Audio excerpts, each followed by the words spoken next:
आणि यानंतर आपण पुढची बातमी पाहूयात। येत्या 22 जानेवारीला अयोध्येमध्ये राम मंदिराच्या लोकार्पणाचा अनुपम्य सोहळा संपन्न होणार आहे। मात्र त्याआधीच भाजपने देशभर वातावरण निर्मिती सुरू केली आहे। खरं तर अयोध्या आणि राम मंदिर या मुद्द्यांमुळे भाजपचा राजकीय आलेख कायमच चढता राहिलाय आणि हेच ओळखून येत्या निवडणुकांच्या पार्श्वभूमीवर भाजपने अयोध्या वारीच्या नियोजनाची भव्य रणनीती आखली आहे।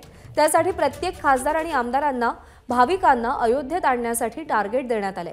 प्रत्येक लोकसभा आणि विधानसभा मतदारसंघातून हजारो भाविक अयोध्येमध्ये येतील याची काळजी भाजपकडून घेतली जाणार आहे आणि त्यासाठी वाहनांचं तसंच रेल्वे बुकिंग करण्याच्या सूचनाही देण्यात आल्याचं समजतंय।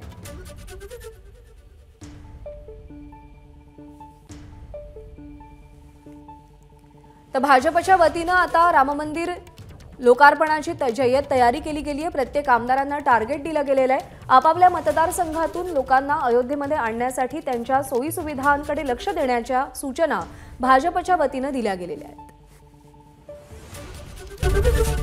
एबीपी माझा, उघडा डोळे बघा नीट।